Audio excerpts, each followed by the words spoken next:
19. Strengthening the noble dictatorship. The peasant war showed to the nobility that the apparatus of the feudal state was not strong enough to secure the power of the landowners over the multi-million serf peasantry. Therefore, having won the peasant war, Catherine II in 1775 undertook a major reform of local government. The whole country was divided into 50 provinces, with a population of about 300,000 people.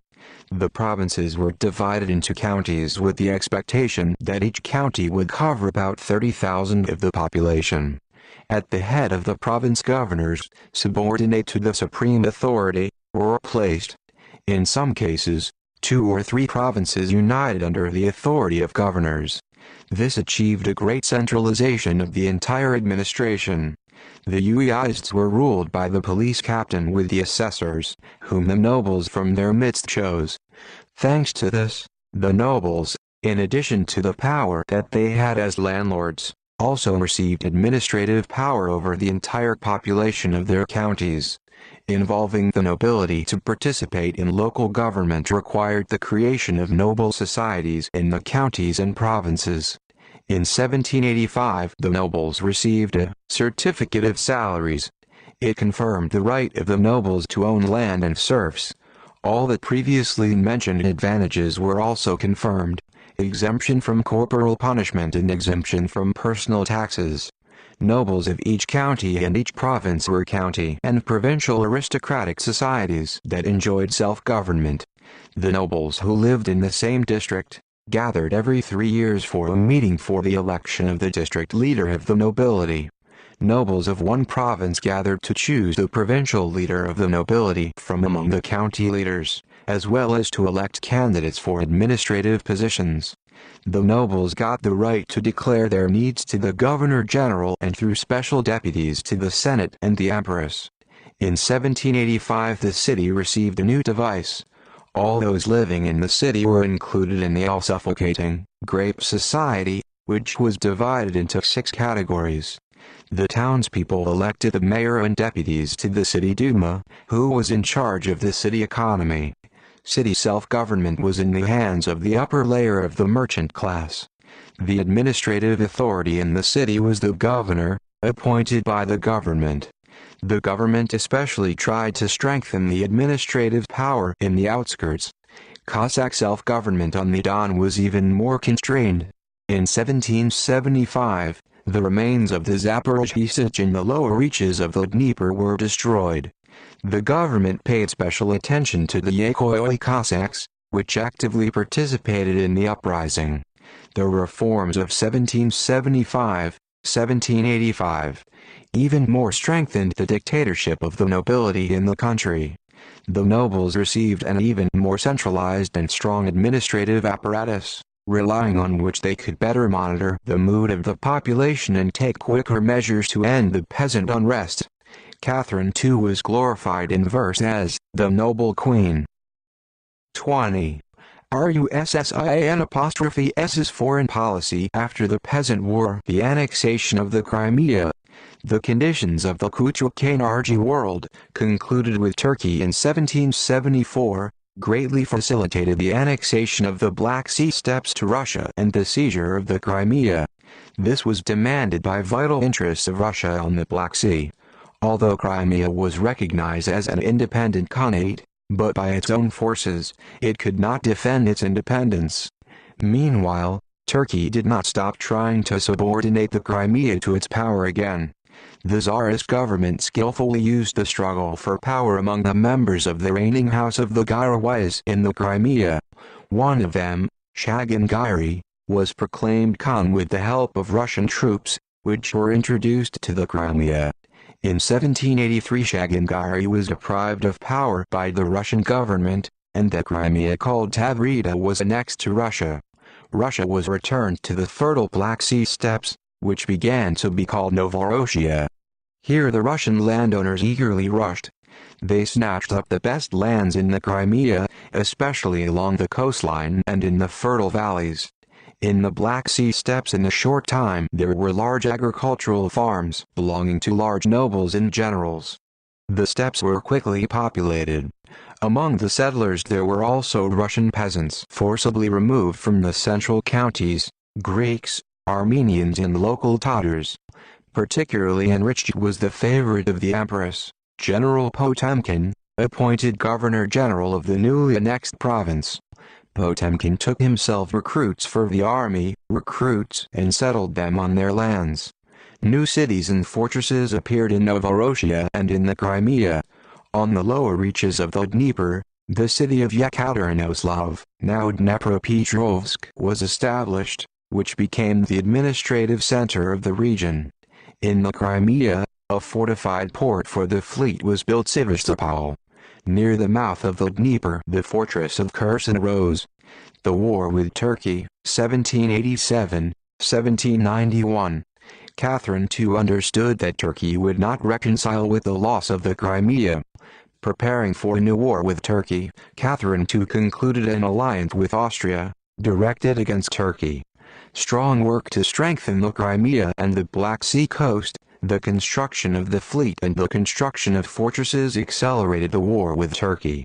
Inspired by France, wishing to weaken Russia, Turkey in 1787 declared war on Russia.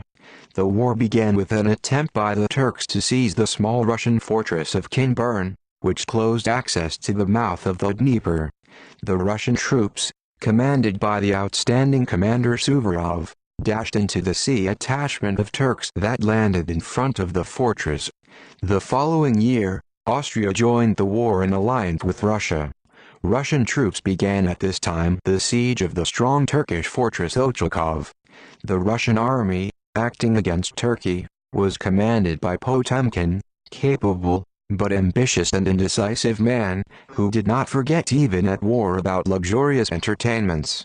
Meanwhile, in the trenches near Ochakov, the soldiers were starving because of a lack of food and frozen in light overcoats in severe frosts.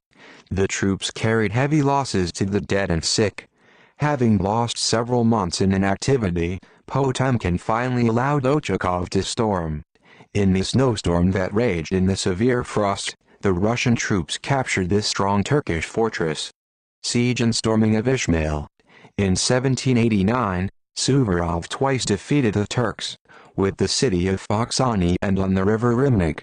For the victory on the river Rymnik, Suvorov received the title of Count Rymniki. Meanwhile Austria, which acted very hesitantly and sluggishly, concluded a separate peace with Turkey. Russia continued the war. In 1790, Russian troops besieged the strongest Turkish fortress in the mouth of the Danube, Ismail. The situation of the Russian army has become very difficult, especially with the onset of winter.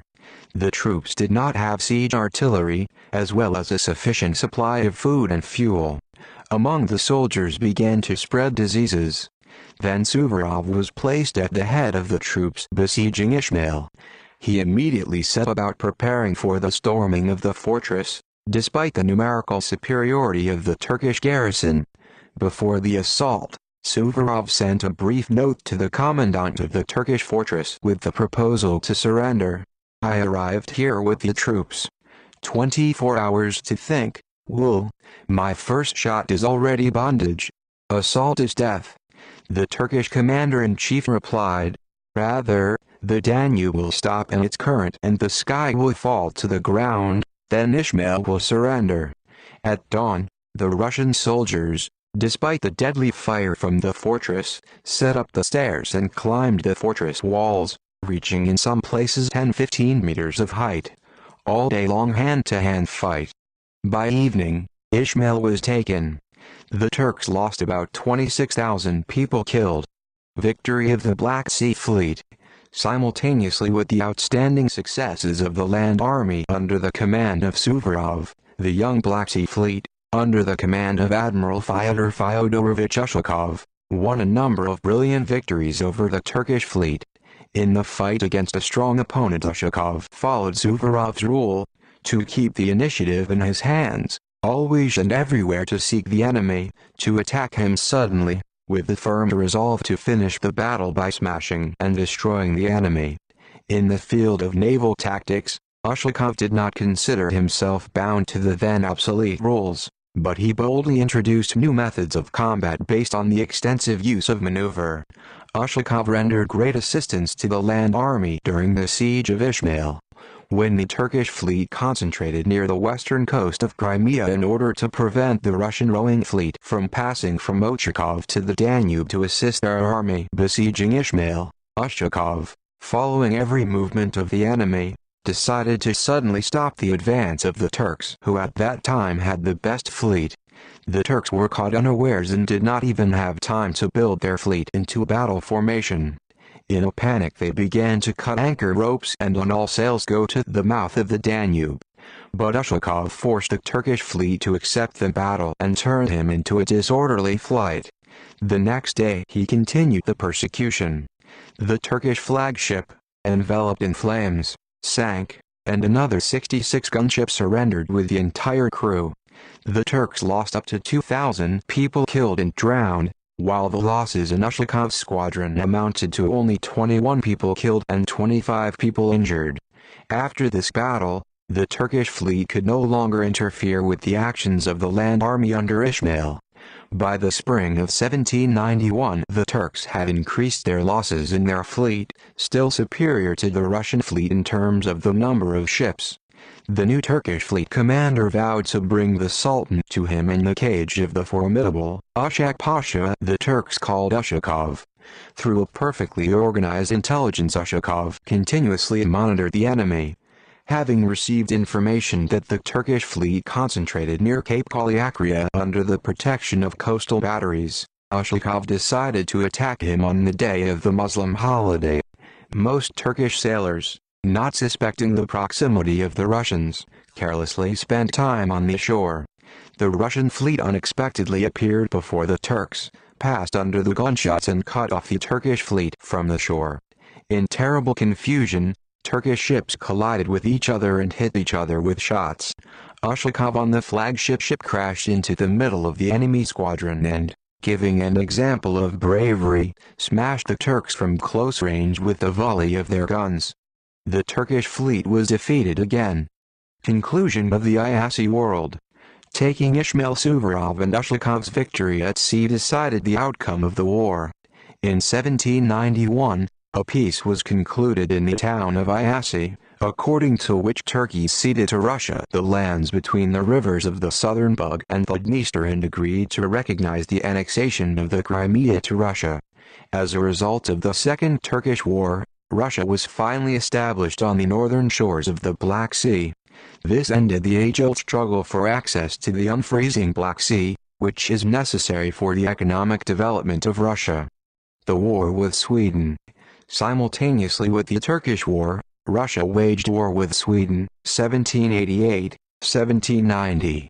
Sweden tried to take away the shores of the Baltic Sea from Russia, that is, to destroy all the results of the Northern War under Peter I. The Swedish king Gustav III bragged that he would drop the statue of Peter on the Senate Square in St. Petersburg and the Thanksgiving Molben on the occasion of the victory over Russia would be performed at the Peter and Paul Cathedral.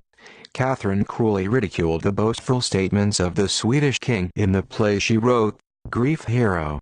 Foreign diplomats were invited to the performance staged at the Hermitage Theatre.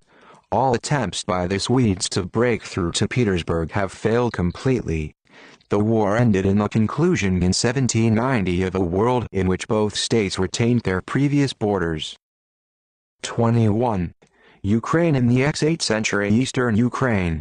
Prior to the sections of Poland, Ukraine was divided into the eastern, with Kiev, part of Russia, and the western, or right bank, west of the Dnieper, which remained under Polish rule. In the left bank, eastern Ukraine, after its annexation to Russia, the Polish landowners were selected land. This accelerated the development of a class of Ukrainian landowners. Cossack sergeant, who had before the farm, began to increase their holdings by taking free lands, buying and seizing military lands. She received some of the land according to the Tsarist grant. The Cossack petty officer elected from among his surroundings the hetman, his assistants and, in general, all representatives of the military power. Some of the Russian writers used sentimentalism as a means for depicting the pictures of a peaceful and happy village life that contradicted reality, full agreement between peasants and landlords. Thus, 2 years after the suppression of Pugachev's uprising, Vasily Maykov wrote a comic opera, A Village Feast and a Crowned Virtue. In it was a choir of peasants, who was supposed to sing, "Having given us a quit rent, we live in blissful life for the master's head." Theater and music. With the literary revival was associated with the emergence of Russian drama theater. Until the middle of the X8th century, the performances were staged almost exclusively by visiting Italian, French and German actors. Under Elizaveta Petrovna, amateur performances were staged by pupils of the Shlyansk Cadet Corps, among whom was the future writer Sumarokov. The founder of the Russian professional drama theater was the son of Yaroslavl merchant Fyodor Volokov. Volokov became acquainted with the theater in St. Petersburg, where he attended the amateur performances of the cadets of the Shlyansk Corps. Back in Yaroslavl, Volokov gathered a troupe of amateurs and began to stage French plays. Volokov's fame as a wonderful actor became so great that he, together with his troupe, was summoned to St. Petersburg by the Empress Elizabeth. After that, in 1756 in St. Petersburg was opened, Russian for the presentation of tragedies and comedies theater. Sumarokov was appointed its director, and Volokov and his comrades formed the first troupe of this theater. Volokov died in 1763, but the development of the Russian dramatic theater that began during his lifetime continued. Volokov was called the father of the Russian theater. With him for the first time the Russian theater became professional, permanent and generally accessible. Rich landowners, imitating the capital's nobility, began to establish in their estates small theaters from serf actors. The life of serf actors, who depended on the landowner's arbitrariness, was very difficult. Among them there were many gifted people who did not have the opportunity to develop their talents. During the X8th century, the secular music was widely spread. At the courts of Anna Ivanovna and Elizabeth Petrovna, in solemn cases, Italian operas were staged. Opera at this time was considered court art. The developed interest in music led to the collection and processing of folk melodies, which later had a great influence on Russian musical culture. Russian composers and performers have appeared. Many musicians emerged from the folk environment, from serfs and poor strata of the urban population. Yardman Prince Podyomkin Kandashkin was a composer and an amazing master of virtuoso playing the violin. He was not inferior to the best Western violinists of his time. He owns a number of remarkable works. Outstanding composers were the son of soldier Yevgeny Fomin and serf of the Count Yegoshinsky Mikhail Matinsky. In the late 1970s, the first significant Russian operas were staged. The St. Petersburg Ghost Tiny Dvor Matinsky and the Melnik Sorcerer Fomin. Both composers introduced opera scenes from urban and rural life and widely used the folk motifs. An outstanding pianist-composer was Bortninsky, who widely used the best achievements of the world musical art and initiated the development of Russian instrumental music. Painting, sculpture and architecture. The development of Russian painting gave Russia a number of talented artists. Among them was the fortress Count Sheremetev Ivan Argunov, who began his painting classes with the coloring of the walls and ceilings of his master's palace. Greater mastery of portraiture achieved in the works of Levitsky and his pupil Borovikovsky. They painted portraits of rich nobles and higher nobility. A remarkable Russian sculptor in the field of sculpture, not inferior to the most outstanding foreign masters, was the son of the Pomeranian fisherman Fischer Feodor Ivanovich Shubin. All his life Shubin struggled with fashionable foreign influences on Russian culture, for truthfulness in art. Nobody better than Shubin could not convey in marble a portrait affinity to the original features of the depicted person. The great artist, who left a number of outstanding works, died in complete poverty, without means and without work. Great progress was made in the field of Russian architecture. The son of the poor sexton of one of Moscow's churches, Vasily Bazanov, who stood out as a great talent, was educated at the gymnasium of the Moscow University and the Academy of Fine Arts in St. Petersburg. His art education Bazanov graduated in France and Italy, where he worked with the best masters of painting and architecture and studied monuments of antiquity and art. Already during his trip Bazanov became known abroad as a major master. He received favorable offers from the material side to stay abroad, including from the French king. But Bazanov returned to Russia and gave all his strength and great artistic talent to his homeland. Among the buildings built according to Bazanov's projects, one of the first places is occupied by the old building of the Lenin Library in Moscow, the former Pashkov's house. Another largest Russian master of the X8th century in the field of architecture was a contemporary of Bazanov, Matvey Kazakov, born in the family of a poor Moscow clerk. He owns a lot of monumental buildings in Moscow, distinguished by the amazing perfection, simplicity and softness of architectural forms. Vasily Bazanov and Matvey Kazakov are the largest representatives of Russian architectural art.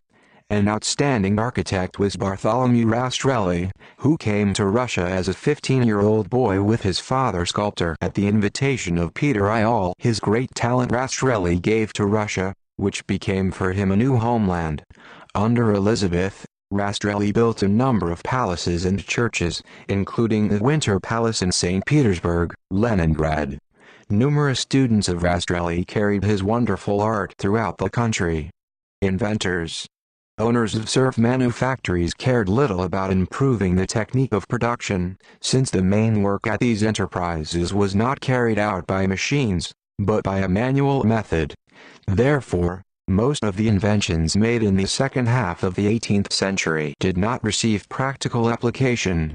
One of the outstanding inventors was the son of a garrison soldier in the Urals, Ivan Ivanovich Polzunov, 1728-1766.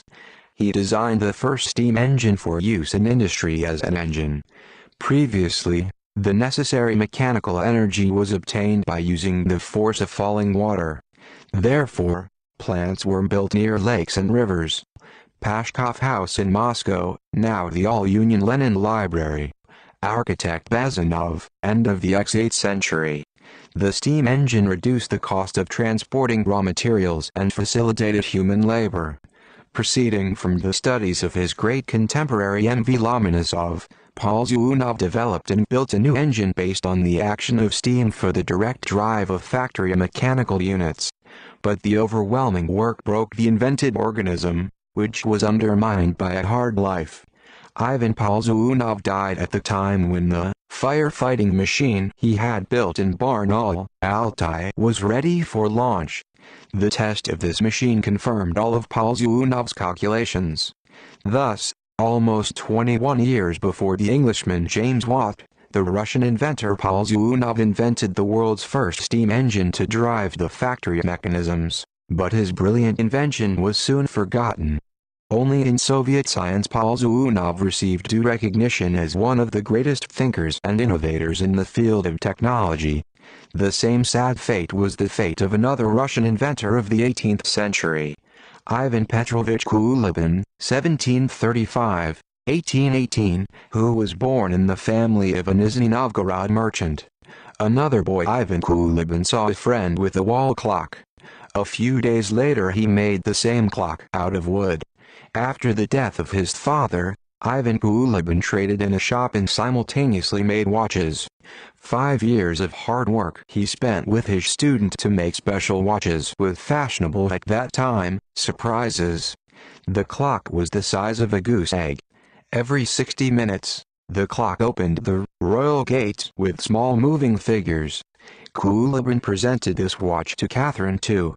As a reward for the gift, he was appointed a mechanic at the Academy of Sciences.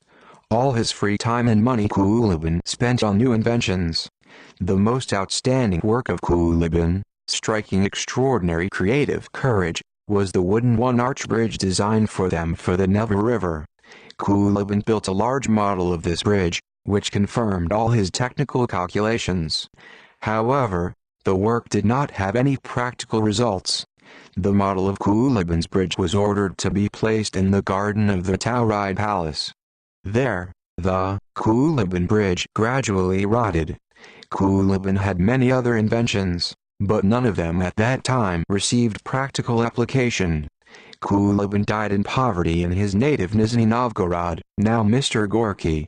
Despite the fact that serfdom was the main obstacle to the development of science and art, the 18th century in Russia, especially its second half, was a time of cultural growth. The remarkable creativity of the Russian people was manifested in literature, music, painting, architecture, and technology. Kulibin. The project of a wooden single-span bridge across the Neva. Modern engraving. Chapter I. The carriage at the end of the X8th century and its fight against the French bourgeois revolution 1789. 23. Catherine II in fighting the revolution. The bourgeois revolution in France and its significance in world history. At the end of the X8th century. In France, the bourgeois revolution won. It opened the period of victory and approval of capitalism in the advanced countries of Europe and America. After a 1,000-year reign of the feudal system, a new, capitalist, bourgeois system was established. Under the capitalist system, the basis of production relations is the capitalist ownership of the means of production. In the absence of ownership of the workers in production, wage workers whom the capitalist can neither kill nor sell, for they are free from personal dependence but lack the means of production and to die of hunger, are forced to sell their labor power to the capitalist and carry the yoke of exploitation around his neck. A short course in the history of the CPSU, BP 120. The bourgeois revolution of 1789 opened the possibility of a more rapid development of the productive forces than under the feudal absolutist order. In France, the last feudal duties of the peasants were abolished. Favorable conditions were created for the development of large-scale industry and for the growth of the working class. A new political regime was set in motion: bourgeois democracy. The bourgeois system facilitated the organization of the proletariat and its class education. It signified a tremendous progress compared with feudalism and opened a new era in the history of mankind. The French Revolution of 1789 was the most determined of the bourgeois revolutions, but it only replaced one type of exploitation, feudal, by another type of exploitation, bourgeois. Only the Great October Socialist Revolution of 1917 destroyed all exploitation of man by man and opened the way for mankind to a classless communist society. This is its deep fundamental difference from the French bourgeois revolution. Tsarist Russia in the bloc of counter-revolutionary powers.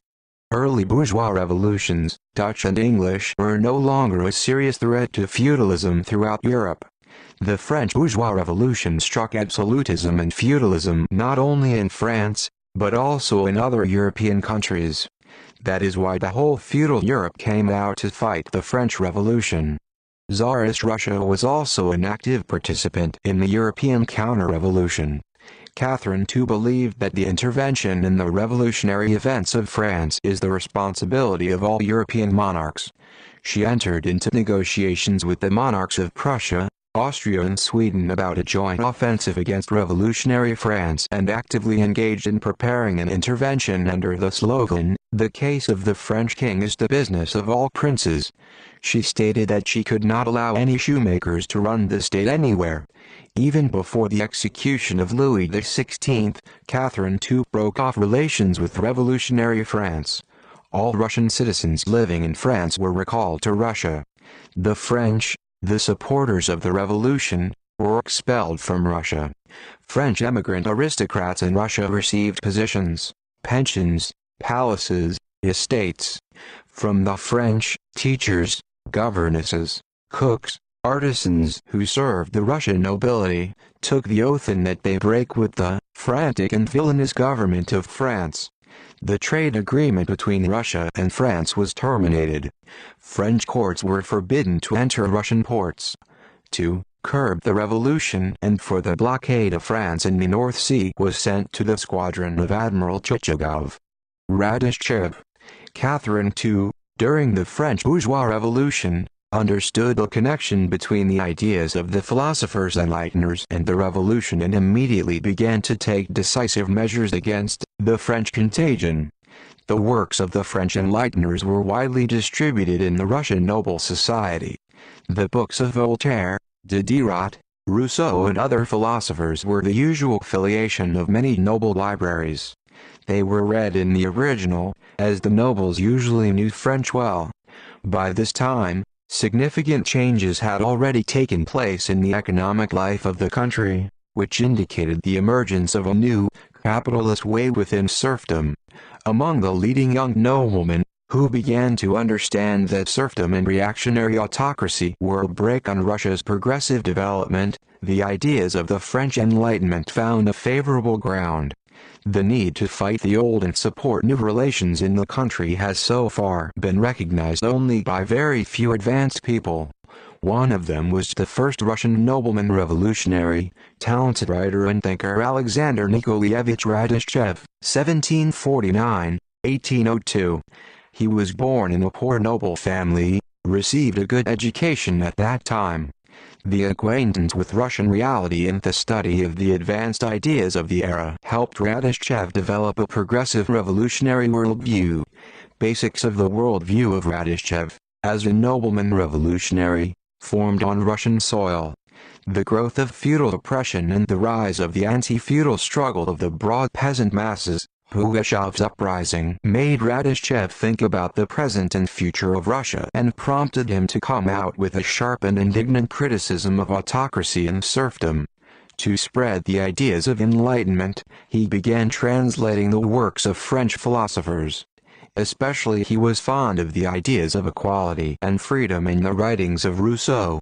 The social and political views of Radishchev were more revolutionary than those of the Western enlighteners. Radishchev proceeded from the need for a peasant revolution and the overthrow of the autocracy. In 1790, Radishchev published his famous book, Journey from St. Petersburg to Moscow. The book was published on behalf of the author in 650 copies. She fell into the hands of the Empress and caused her extreme indignation. Catherine too saw in the author, villain Pushcha and ordered to arrest him, saying that he and 10 gallows are few. In Radishchev's book, which frightened Catherine, the horrors of serfdom and the vileness of the autocracy, which supported him, were portrayed with unprecedented passion and power.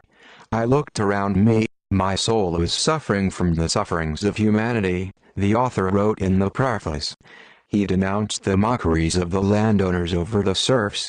Beasts, greedy, pievats insatiable, that we leave the peasant. What we cannot take away, the heir. Yes, one heir. Further, he gave a vivid description of the poverty and lack of rights of the peasants and the unlimited power of the landlords over them. The landlord in relation to the peasant is the legislator, the judge, the executor of his decision, and, at his request, the plaintiff against whom the defendant does not dare say anything. Radishchev saw the direct connection of the autocracy with serfdom and called for the overthrow of the kings. In the Liberty Dress, inserted in the Journey, he wrote that the people would rise a formidable avenger and destroy the throne cast iron. He demanded the abolition of serfdom, the development of industry and agriculture, the broad education of the people, the struggle with judges, covetousness, and the arbitrariness of officials. Radishchev spoke in his book as the first noble revolutionary, a republican and an enlightener. He fervently defended the path of bourgeois progress and enlightenment for feudal Russia. Catherine too said that, the writer is full and infected with the French error, and ordered the scattering of the French infection to be brought to his trial. In early March 1797, Pavel I sent troops against the insurgent peasants of the village of Brusiv, Oryol province, under the command of Field Marshal Repnin. Soon the Tsar was sent a report on a complete victory over the peasants. It was done in all the action of 33 cannon shots and 600 rounds of small guns were dropped, and the fire broke out and 16 houses burned down. 20 were killed and 70 wounded. Fearing new peasant unrest, Paul I in April 1797 issued a decree banning corvée work on Sunday and recommended that the landlords adhere to 3 corvée days a week. The landlords did not carry out this decree. They intensified the exploitation of the enslaved peasants, and the household ones turned into real slaves. Announcements on the sale and exchange of serfs continue to appear daily in the government newspaper. Here is one of these numerous announcements. 2 house people are sold, of which one is a hunter. He also sews boots, about 30 years old, married. His wife is a laundress and knows how to walk for cattle, 25 years, and another musician and chorister, aged 17, plays a bassoon and sings a bass. Also, the gelding is gray, 3 years old, the growth of a large, English breed, unedged. About the price ask the Arbat part. 1 apartment, in the house number 17-1. The struggle of Paul I against revolutionary France. With the accession of Paul I to the throne, Russia was in a state of war against France by virtue of the Russian-English Union Treaty of 1795. For almost 40 years, Russia has continuously waged heavy, ruinous wars. As a result of these wars, the territory of the Russian Empire has greatly increased. The state borders stretched over 17,000 versts.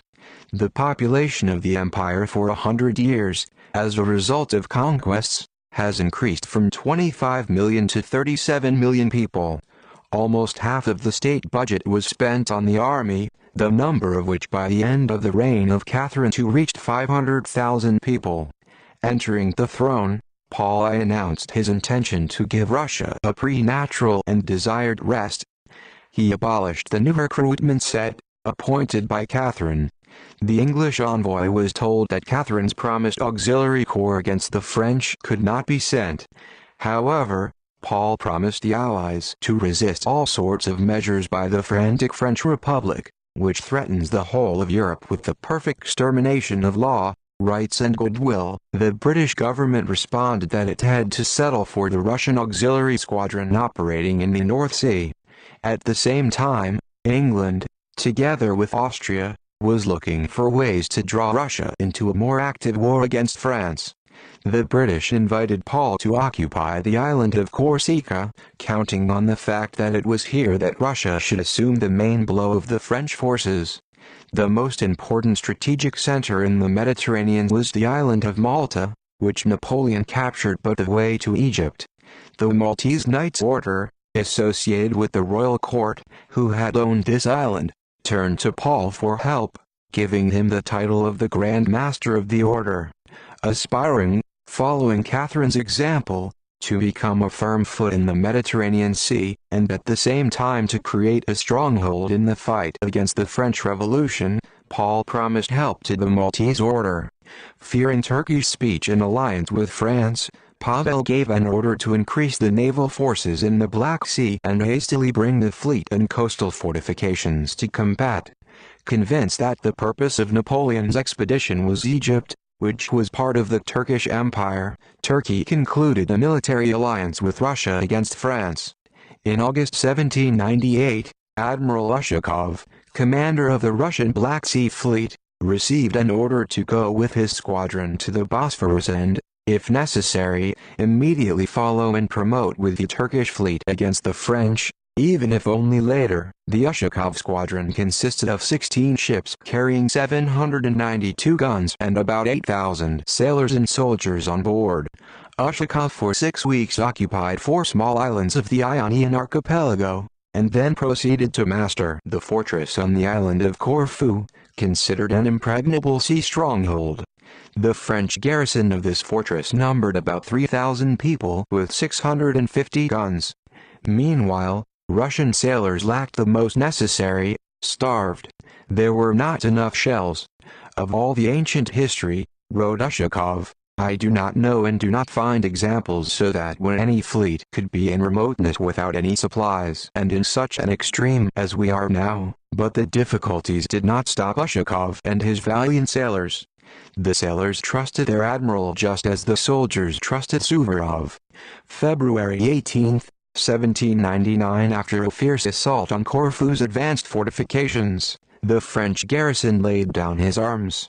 The rapid occupation of Corfu by the Russians made a huge impression in all of Europe and caused admiration from Suvorov, who jokingly stated that he regrets not serving as a midshipman, junior officer in the fleet under the command of Ushakov. Having expelled the French troops from the islands, Ushakov introduced a republican structure there, which aroused the wrath of Paul I against Ushakov. After the fall of Corfu, the landing of Russian sailors landed in southern Italy, supported the popular uprising against the French, occupied Naples and Rome. The Ionian expedition was the last battle of Ushakov. The rest of his life he spent in Tambov province, where he was born and raised. Ushakov died in 1817. Ushakov, during his many years of combat activity, like Suvorov, did not lose a single battle. He created a school of Russian naval art, which brought up a number of brilliant Russian naval commanders.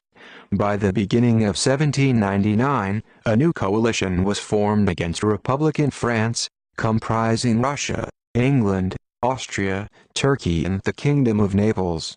In January 1799, the French defeated the Neapolitan army and proclaimed a republic in Naples. To help the Neapolitan king, Paul I sent an 11,000 corps, which was ordered to go through Austrian possessions and connect there with the previously sent to the aid of Austria 20,000 corps. The Third Corps, Rimsky-Korsakov, originally assigned to Prussia, was also ordered to restore the thrones and altars. The commander-in-chief of the Allied army in northern Italy was a young Austrian archduke, heir to the Austrian emperor, who had no military experience. As his assistant and leader, the Austrian government asked the Russian emperor to appoint the great Russian commander Suvorov. Commander Suvorov. The famous Russian commander Alexander Vasilyevich Suvorov was born in 1730 in Moscow, in the family of a former officer of the Preobrazhensky regiment. He grew up a frail, sickly boy. Therefore, Suvorov's father, contrary to the custom of the nobles of that time, did not write down his son in the regiment from infancy and did not prepare him for military service. However, the boy discovered early a propensity for military affairs. He greedily read books of military content in his father's library, enthusiastically played military battles and tempered himself. He poured cold water, did not wear a warm dress in winter, rode horseback in the pouring rain, etc. For 12 years, Suvorov was recorded as a soldier in the Semyonovsky regiment, and 17 years he began military service as a corporal, junior non-commissioned officer. Thanks to his exceptional military gifts, he gradually reached high military ranks, and after brilliant military successes in the Turkish and Polish campaigns was promoted to field marshals. Suvorov possessed not only a military genius, an outstanding mind and an iron will, but also exceptional diligence and deep interest in military history. He constantly pondered the experience of his own campaigns and studied the military operations of the famous generals, Caesar, Hannibal, Alexander the Great and others. Continuing to participate in the numerous wars of the X8th century, with the Germans, the Turks, the Poles, the French, Suvorov worked out completely independent bases of military art, largely ahead of the advanced military views of the era of the French bourgeois revolution. Suvorov demanded a constant combination of theory and practice. No battles in the classrooms can be won, and the theory without practice is dead, he wrote in his autobiography. At the same time, he compiled a remarkable essay entitled Science to Win. It was an instruction to soldiers and officers, which he wrote in Tulchin, where he was sent to the end of the reign of Catherine II as commander of one of the southern armies. Science to Win is written briefly, in a simple and clear language, with precise and well-remembered definitions. Suvorov demanded a good physical and military training of the soldier. The soldier is not only interested in the external bearing. It is necessary to teach soldiers not for a parade, but for a fight. In the teaching, as in the campaign, Suvorov said, "It is easy in teaching, hard in the campaign, hard in teaching. It's easy to go on a trip, Suvorov taught the soldiers courage, coolness and perseverance in battle. From each warrior, he demanded a conscious attitude to his actions and a clear understanding of the task assigned to him. Every warrior must understand his maneuver, Suvorov said. Suvorov's strategy and tactics boiled down to the three most important rules of military art: the eye, speed, and pressure. The essence of the eye is the ability to properly identify the main enemy, take into account and use the conditions of the terrain, the quality of his opponent. When a proper strategic plan is worked out, rapidity and pressure are needed to implement it. Suvorov demanded to attack the enemy before he could recover his senses, gather strength and prepare for resistance. A soldier must educate himself not for defense and retreat, but for a bold and crushing blow to the enemy. Suvorov highly posed bayonet attack and action by storm at the decisive moment of the battle.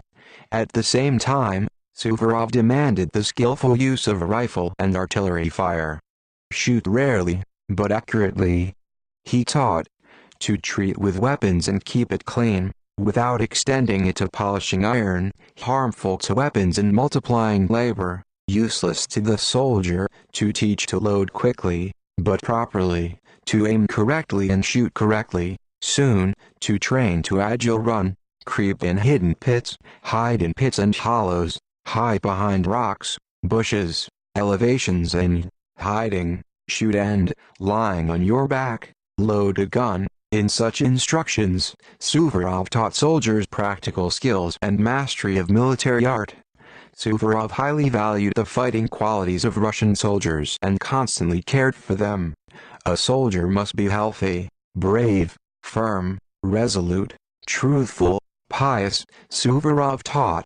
While the entire military system of Tsarism saw the soldier as a dumb machine gun, Suvorov saw in a Russian soldier a reasonable and shrewd man, demanded from him initiative and resourcefulness.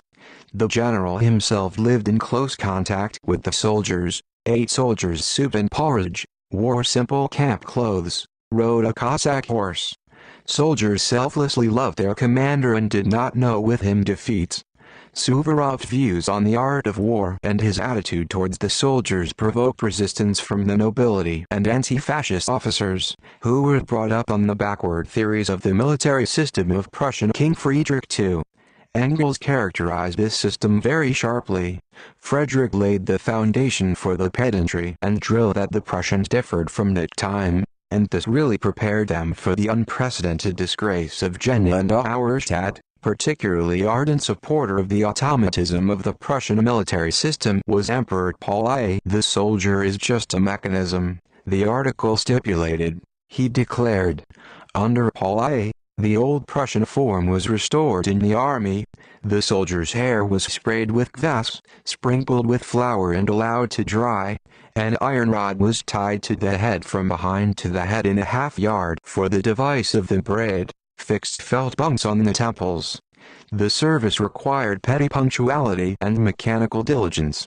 Suvorov sarcastically ridiculed these unsuitable Prussian orders for Russia. Powder is not gunpowder, but books are not cannons, a scythe is not a sword, and I myself am not a German, but a natural harem-maker, he said. Suvorov did not enact new regulations and trained the troops in his system. Among the mute obedient Suvorov's behavior was a daring challenge to the Tsar. In 1797, at the behest of Paul I, Field Marshal Suvorov was exiled to his rundown estate Konkansko and subjected to humiliating supervision. Alpine trekking. At the beginning of 1799, at the request of his allies, England and Austria, Pavel I summoned Suvorov, who was 69 at the time, from exile, and sent him commander-in-chief of the Allied forces against the French who occupied Italy and Switzerland. For 3.5 months Russian troops led by Suvorov defeated the armies of the best French generals. The whole of northern Italy was cleared of the French. The ally of Paul I, Austria, wishing to rule in Italy inseparably, decided to transfer Suvorov's army to Switzerland, as if to help the Rimsky-Korsakov army, but in fact its goal was to destroy the Russian troops. Suvorov traveled from Italy to Switzerland through the St. Gothard Pass to the city of Altdorf, from where he was to join the troops of Rimsky-Korsakov. Scrambling almost over steep rocks, under the piercing wind, Suvorov's troops fought a frontal assault on St. Gotthard. The detachment of Bagration went into the rear of the French. St. Gotthard was taken in September.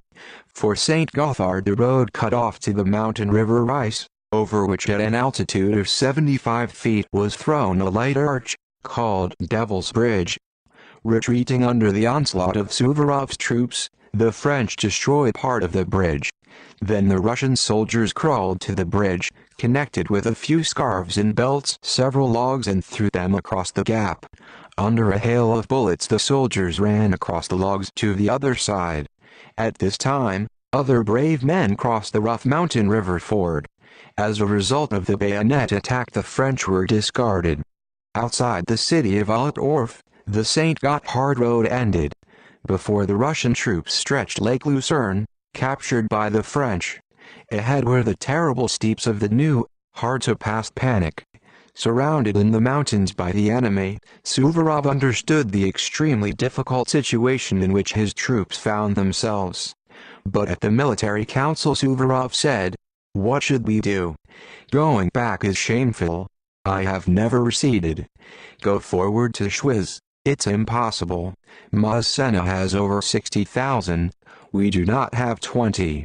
In addition, we are without supplies, without cartridges, without artillery. There is no one to help us. Wait, now there is only one hope, for the courage and dedication of my troops. We are Russians." Fighting off the French, Suvorov's army on the night of October 5 began its last Swiss crossing, through the most difficult snow ridge Panic. The mountains were high, precipitous, with frequent and deep abysses. Soldiers struggled to climb the icy smooth surface, in the rain and snow. Thousands of people sat on the icy edge of the abyss, pressing the gun to the body, and rolled down. Suvorov was among the soldiers and encouraged them. Nothing. Rusak is not a trouser, let's go." When thus moved through Panic, in Suvorov's army there remained no more than 15,000 soldiers. This transition, Engels later wrote about him, was the most outstanding of all modern Alpine transitions. According to the figurative and apt expression of the soldier, the Russian bayonet broke through the Alps.